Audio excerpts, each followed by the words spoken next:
Hi friends, പുതിയൊരു വീഡിയോയിലേക്ക് നിങ്ങൾക്ക് സ്വാഗതം. നിങ്ങൾക്ക് ഈ ചാനലിലെ വീഡിയോകൾ ഇഷ്ടമുണ്ടെങ്കിൽ ചാനൽ സബ്സ്ക്രൈബ് ചെയ്യാം. അതുപോലെ വീഡിയോ ഇഷ്ടപ്പെട്ടാൽ ലൈക്ക് ചെയ്യാം. അതോടൊപ്പം വീഡിയോയ്ക്ക് താഴെ നിങ്ങളുടെ കമന്റുകളും പോസ്റ്റ് ചെയ്യാൻ സാധിക്കും. നമസ്കാരം, SS മീഡിയയിലേക്ക് നിങ്ങൾക്ക് ഏവർക്കും സ്വാഗതം. ഞാൻ ഷൈൻ സി. ദിവസേന 10 ചോദ്യങ്ങളെങ്കിലും പഠിക്കാം എന്ന ഈ ക്ലാസ്സിൽ ഒരിക്കൽ കൂടി ഞാൻ നിങ്ങളെ സ്വാഗതം ചെയ്യും. നിങ്ങൾക്ക് ഈ വീഡിയോ ഇഷ്ടമാകുകയാണെങ്കിൽ ഈ ചാനൽ സബ്സ്ക്രൈബ് ചെയ്യുക. അതോടൊപ്പം തന്നെ നിങ്ങളുടെ കൂട്ടുകാർക്ക് ഷെയർ ചെയ്ത് കൊടുക്കുക. നമുക്ക് ഇന്നത്തെ ചോദ്യത്തിലേക്ക് കിടക്കാം. ഒന്നാമത്തെ ചോദ്യം ഇതാണ്: ലോക ആസ്മ ദിനം എന്നാണ്. മെയ് 5-നാണ് ലോക ആസ്മ ദിനം ആചരിക്കുന്നത്. അപ്പോൾ മെയ് 5-നാണ് ലോക ആസ്മ ദിനം ആചരിക്കുന്നത്. ഇനി വേൾഡ് ഹെൽത്ത് ഓർഗനൈസേഷന്റെ കണക്ക് പ്രകാരം ലോകത്താകമാനം ഏകദേശം 235 മില്യൺ ആൾക്കാർ ഈ ആസ്മയുമായിട്ട് സഫർ ചെയ്യുന്നുണ്ടെന്നാണ് പറയുന്നത്. അപ്പോൾ ഏകദേശം 235 ആൾക്കാർക്ക് ഈ ആസ്മയുമായിട്ട് അവർ സഫർ ചെയ്യുന്നുണ്ടെന്നാണ് വേൾഡ് ഹെൽത്ത് ഓർഗനൈസേഷന്റെ റിപ്പോർട്ട്. വേൾഡ് ഹെൽത്ത് ഓർഗനൈസേഷന്റെ ഹെഡ്ക്വാർട്ടേഴ്സ് എന്ന് പറയുന്നത് ജനീവ, സ്വിറ്റ്സർലാൻഡിലെ ജനീവയാണ്. അവിടെ പ്രസിഡന്റ് എന്ന് പറയുന്നത് ടെഡ്രോസ് അഡ്നാമാണ്. അതിന്റെ ഹെഡ് എന്ന് പറയുന്നത് WHO ഹെഡ് എന്ന് പറയുന്നത് ടെഡ്രോസ് അഡ്നാമാണ്. അപ്പോൾ എന്റെ ചോദ്യം ഇതായിരുന്നു: ലോക ആസ്മ ദിനം മെയ് 5. ഓർക്കുക, ഇന്നാണ് ലോക ആസ്മ ദിനം ആചരിക്കുന്നത്. രണ്ടാമത്തെ ചോദ്യം ഇതാണ്: IBRDയുടെ US പ്രതിനിധിയായി അമേരിക്കൻ പ്രസിഡന്റ് ഡൊണാൾഡ് ട്രംപ് ആരെയാണ് നോമിനേറ്റ് ചെയ്തത്? ചോദ്യം ഇതാണ്: IBRDയുടെ US പ്രതിനിധിയായിട്ട് അമേരിക്കൻ പ്രസിഡന്റ് ഡൊണാൾഡ് ട്രംപ് ഇപ്പോൾ ആരെയാണ് നോമിനേറ്റ് ചെയ്തിരിക്കുന്നത്? ഉത്തരം Ashok Michael Pinto. Indo American ആണ്. അശോക് മൈക്കൽ പിന്റോയാണ് അദ്ദേഹം ഇപ്പോൾ ഡൊണാൾഡ് ട്രംപ് നോമിനേറ്റ് ചെയ്തിരിക്കുന്നത്. ഇതിനു മുൻപ് അശോക് മൈക്കൽ പിന്റോ എറിക് ബദേല് സ്ഥാനമൊഴിയുന്ന ആ ഒരു ഒഴിവിലേക്ക് വേണ്ടിയാണ് ഇദ്ദേഹത്തെ നോമിനേറ്റ് ചെയ്തിരിക്കുന്നത്. ഇനി എന്താണ് IBRD എന്ന് പറഞ്ഞു കഴിഞ്ഞാൽ? International bank of reconstruction and development. International bank of reconstruction and ഡെവലപ്മെന്റിനെയാണ് IBRD എന്ന് പറയുന്നത്. അപ്പോൾ രണ്ടാമത്തെ ചോദ്യം ഇതായിരുന്നു: IBRDയുടെ US പ്രതിനിധിയായിട്ട് ഡൊണാൾഡ് ട്രംപ് ആരെയാണ് നോമിനേറ്റ് ചെയ്തത് എന്നുള്ളതാണ് രണ്ടാമത്തെ ചോദ്യം. അശോക് മൈക്കൽ പിന്റോയാണ് ഇപ്പോൾ അതിലേക്ക് നോമിനേറ്റ് ചെയ്തിരിക്കുന്നത്. എറിക് ബദേലാണ് ഇപ്പോൾ സ്ഥാനമൊഴിയുന്നത്. എറിക് ബദേലിന് പകരമായിട്ടാണ് ഡൊണാൾഡ് ട്രംപ് അശോക് മൈക്കൽ പിന്റോയെ ഇപ്പോൾ നോമിനേറ്റ് ചെയ്തിരിക്കുന്നത്. ഇനി മൂന്നാമത്തെ ചോദ്യം ഇതാണ്: 2020 മാർക്കസ് വാലൻബർഗ് പ്രൈസ് MWP ലഭിച്ചത് ആർക്കാണ്? ചോദ്യം ഇതാണ്: 2020 മാർക്കസ് വാലൻബർഗ് പ്രൈസ് എന്നാണ്. ശ്രദ്ധിക്കുക, മാർക്കസ് വാലൻബർഗ് പ്രൈസ് ലഭിച്ചത് ആർക്കാണ്? 3 പേരാണ് ഈ അവാർഡ് ഷെയർ ഇട്ടിരിക്കുന്നത്. ഒന്ന് professor Nicholas C Coops, university of British Columbia, കാനഡയിലെ പ്രൊഫസർ നിക്കോളാസ് സി കൂപ്സും. Second one Richard H Waring, Oregon State University USA-യിലെ ഒറിഗൺ സ്റ്റേറ്റ് യൂണിവേഴ്സിറ്റിയിലെ പ്രൊഫസർ റിച്ചാർഡ് എച്ച് വയറിംഗ്. അതുപോലെ തന്നെ professor Joseph J Landsberg, Australia. ഈ 3 പേര് കൂടിയാണ് ഈ 2020 മാർക്കസ് വാലൻബർഗ് പ്രൈസ് ഷെയർ ചെയ്തിരിക്കുന്നത്. ഇപ്പൊ 3 പേർ പങ്കിട്ടാണ് എടുത്തിരിക്കുന്നത് 2020 മാർക്കസ് വാലൻബർഗ് പ്രൈസ്. ഇതിനെ Nobel prize for forest sector എന്നാണ് അറിയപ്പെടുന്നത്. ഈ പ്രൈസിനെ അറിയപ്പെടുന്നത്, മാർക്കസ് വാലൻബർഗ് പ്രൈസിനെ അറിയപ്പെടുന്നത് Nobel prize for forest sector എന്നാണ് വിളിക്കുന്നത്. അതുപോലെ തന്നെ ഇതിന്റെ പ്രൈസ് മണി എന്ന് പറയുന്നത് 2 മില്യൺ ക്രോണറാണ്. 2 മില്യൺ ക്രോണറാണ് ഇതിന്റെ പ്രൈസ് മണി എന്ന് പറയുന്നത്. അപ്പോൾ ചോദ്യം ഇതായിരുന്നു: മൂന്നാമത്തെ 2020 മാർക്കസ് വാലൻബർഗ് പ്രൈസ് ലഭിച്ചത് ആർക്കാണ്? 3 പേർക്കാണ് ഷെയർ ഇട്ടതെന്ന് പറഞ്ഞു.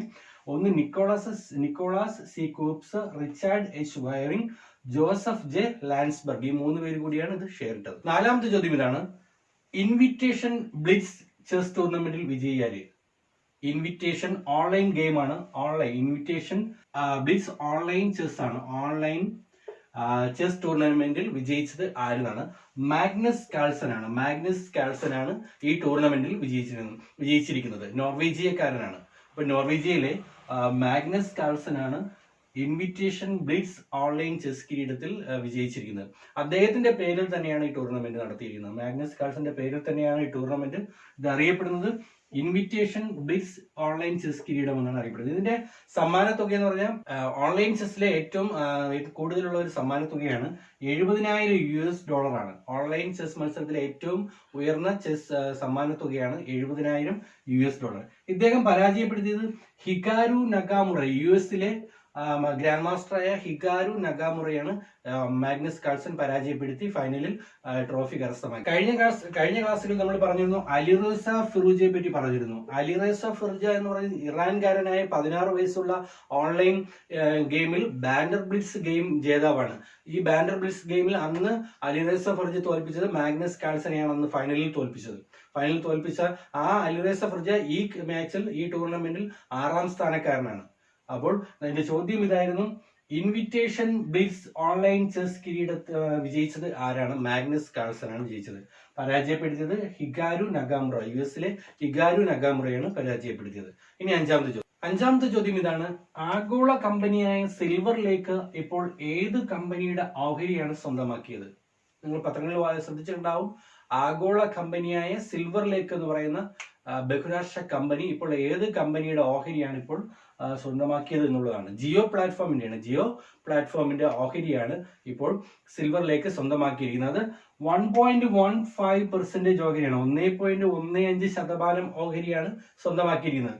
അതും ഏകദേശം 5655 കോടി രൂപയ്ക്കാണ്. 5655 കോടി രൂപയാണ് ഇവർ ഓഹരി സ്വന്തമാക്കിയപ്പോൾ ഇവർക്ക് ചിലവായിരിക്കുന്നത്. ഇനി നമ്മുടെ സിൽവർ ലേക്കിനെ പറ്റി പറയുമ്പോൾ സിൽവർ ലേക്കിന്റെ ആസ്തി എന്ന് പറയുന്നത് $4000 കോടി ആസ്തിയാണ്. $4000 കോടി ആസ്തിയുള്ള സിൽവർ ലേക്കാണ് 5655 കോടി രൂപ മുടക്കി ഈ ഓഹരി സ്വന്തമാക്കിയിരിക്കുന്നത്. ഇനി ഇവർ അതുപോലെ തന്നെ എയർബൺബി, ആലിബാബ, ഡെൽ ടെക്നോളജീസ്, ട്വിറ്റർ തുടങ്ങിയ കമ്പനികളിലൊക്കെ തന്നെ ഓഹരി സ്വന്തമാക്കിയിട്ടുണ്ട്.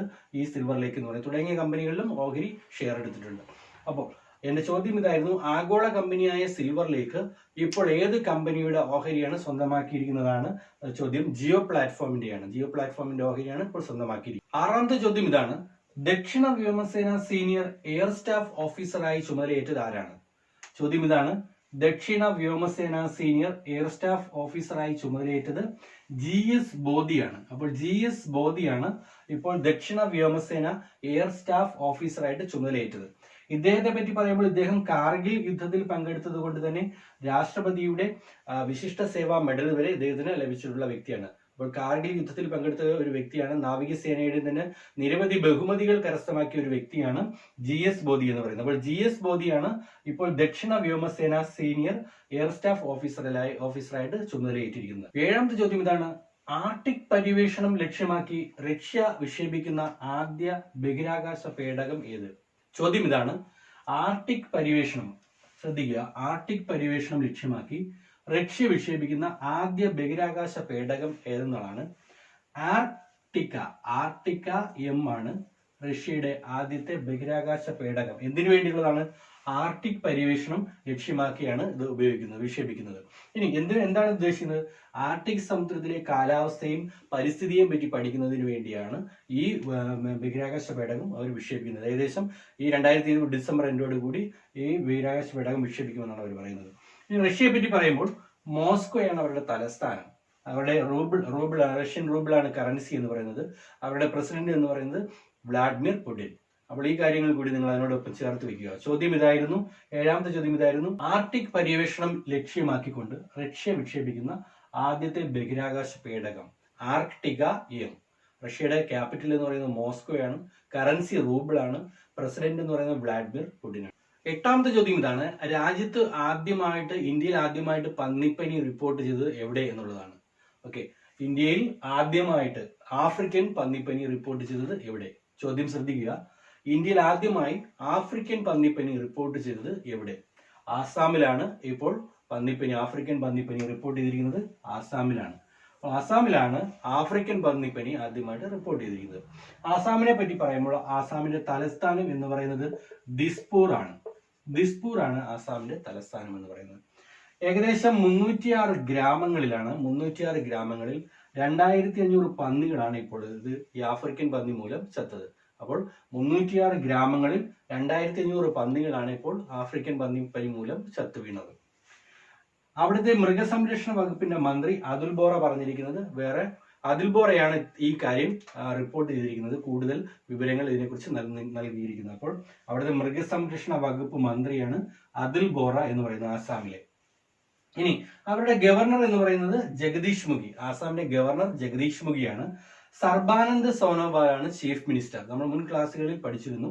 ആസാമിന്റെ ചീഫ് മിനിസ്റ്റർ എന്ന് പറയുന്നത് സർബാനന്ദ് സോനോവാൾ. ജഗദീഷ് മുഖിയാണ് ഗവർണർ എന്ന് പറയുന്നത്. ക്യാപിറ്റൽ ദിസ്പൂർ ആണ്. അപ്പോൾ എട്ടാമത്തെ ചോദ്യം ഇതായിരുന്നു, രാജ്യത്ത് ആദ്യമായിട്ട് ആഫ്രിക്കൻ പന്നിപ്പനി റിപ്പോർട്ട് ചെയ്ത സ്ഥലം. ആസാമാണ്. 305 ഗ്രാമങ്ങളിൽ ഏകദേശം 2500ഓളം പന്നികളാണ് ഇപ്പോൾ ചത്തത്. അവരുടെ മൃഗസംരക്ഷണ വകുപ്പ് മന്ത്രി അതുൽ ബോറയാണ് ഈ കാര്യം വെളിപ്പെടുത്തിയത്. ഇനി അവരുടെ CM-നെ കുറിച്ച് പറഞ്ഞു, സർബാനന്ദ് സോനോവാൾ. ജഗദീഷ് മുഖി ഗവർണർ. ക്യാപിറ്റൽ എന്ന് പറയുന്നത് ദിസ്പൂർ. 9ാമത്തെ ചോദ്യം ഇതാണ്, നഗരപ്രദേശങ്ങളിൽ 120 തൊഴിൽ ദിനങ്ങൾ നൽകുന്നതിന് വേണ്ടി മുഖ്യമന്ത്രി ഷഹാരി റോസ്ഗാർ ഗ്യാരണ്ടി യോജന ആരംഭിച്ച സംസ്ഥാനം ഏത്? ചോദ്യം ശ്രദ്ധിക്കുക. നഗരപ്രദേശങ്ങളിൽ 120 തൊഴിൽ ദിനങ്ങൾ നൽകുന്നതിന് വേണ്ടി മുഖ്യമന്ത്രി ഷഹാരി റോസ്ഗാർ ഗ്യാരണ്ടി യോജന ആരംഭിച്ച സംസ്ഥാനം ഏതെന്നുള്ളതാണ്. ഹിമാചൽ പ്രദേശിലാണ് ഈ മുഖ്യമന്ത്രി ഷഹാരി റോസ്ഗാർ ഗ്യാരണ്ടി യോജന ആരംഭിച്ചത്. ഇനി ഹിമാചൽ പ്രദേശിനെ പറ്റി പറയുമ്പോൾ അവരുടെ തലസ്ഥാനം സമ്മറിൽ ഷിംലയാണ്, ധർമ്മശാലയാണ് വിന്ററിൽ ധർമ്മശാല, സമ്മറിൽ ഷിംലയാണ് ക്യാപിറ്റൽ. അവരുടെ ചീഫ് മിനിസ്റ്റർ മുഖ്യമന്ത്രി എന്ന് പറയുന്നത് ജയ്റാം താക്കൂർ. അവരുടെ ഗവർണർ എന്ന് പറയുന്നത് ബന്ദാരു ദത്തത്രേയയാണ് ഗവർണർ എന്ന് പറയുന്നത്. അപ്പോൾ 9ാമത്തെ ചോദ്യം ഇതായിരുന്നു, നഗരപ്രദേശങ്ങളിൽ 120 തൊഴിൽ ദിവസങ്ങൾ ലഭിക്കുവാൻ വേണ്ടി മുഖ്യമന്ത്രി സഹാരി റോസ്ഗാർ യോജന ഗ്യാരണ്ടി യോജന ആരംഭിച്ചത് സംസ്ഥാനം ഹിമാചൽ പ്രദേശ്. മുഖ്യമന്ത്രി ഷഹാരി റോസ്ഗാർ യോജന ആരംഭിച്ചത്, ഗ്യാരണ്ടി യോജന ആരംഭിച്ച സംസ്ഥാനം എന്ന് പറയുന്നത് ഹിമാചൽ പ്രദേശ്. ഇനി 10ാമത്തെ 2020 മെയ് മാസം റിസർവ് ബാങ്ക് ഓഫ് ഇന്ത്യ ഏത് ബാങ്കിന്റെ ലൈസൻസ് ആണ് ഇപ്പോൾ റദ്ദാക്കിയിരിക്കുന്നത്? ഏകദേശം 105 വർഷത്തെ പഴക്കമുണ്ടായിരുന്ന 2020 മെയ്യിൽ റിസർവ് ബാങ്ക് ഓഫ് ഇന്ത്യ ഏത് ബാങ്കിന്റെ ലൈസൻസ് ആണ് ഇപ്പോൾ റദ്ദാക്കിയിരിക്കുന്നത്? CKP കോഓപ്പറേറ്റീവ് ബാങ്ക് മുംബൈയിലെ CKP കോഓപ്പറേറ്റീവ് ബാങ്കിന്റെ ലൈസൻസ് ആണ് റിസർവ് ബാങ്ക് ഓഫ് ഇന്ത്യ റദ്ദാക്കിയിരിക്കുന്നത്. അപ്പോൾ ഇന്നത്തെ 10 ചോദ്യങ്ങളും ഇവിടെ പൂർണ്ണമായിരിക്കുകയാണ്. ഇനി നിങ്ങൾക്കുള്ള ചോദ്യം ഇതാണ്, COVID-19 പ്രതിരോധ പ്രവർത്തനങ്ങളുടെ ഭാഗമായിട്ട് IIT മുംബൈ വികസിപ്പിച്ചെടുത്ത ചെലവ് കുറഞ്ഞ മെക്കാനിക്കൽ വെന്റിലേറ്ററിന്റെ പേരെന്ത്? ചോദ്യം ഇതാണ്, COVID-19 പ്രതിരോധ പ്രവർത്തനങ്ങളുടെ ഭാഗമായിട്ട് IIT മുംബൈ വികസിപ്പിച്ചെടുത്ത ചെലവ് കുറഞ്ഞ മെക്കാനിക്കൽ വെന്റിലേറ്ററിന്റെ പേര് എന്നുള്ളതാണ് ചോദ്യം. ഈ ചോദ്യത്തിന്റെ ഉത്തരം നിങ്ങൾക്ക് ഈ വീഡിയോയുടെ തൊട്ട് താഴെ കമന്റുകളായിട്ട് പോസ്റ്റ് ചെയ്യാം. അതുപോലെ തന്നെ നിങ്ങൾക്ക് ഈ വീഡിയോ ഇഷ്ടമാകുകയാണെങ്കിൽ സബ്സ്ക്രൈബ് ചെയ്യാൻ മറക്കരുത്. നിങ്ങളുടെ കൂട്ടുകാർക്കും ഈ വീഡിയോ ഷെയർ ചെയ്തെടുക്കുക. എല്ലാവർക്കും ഒരു ശുഭദിനം.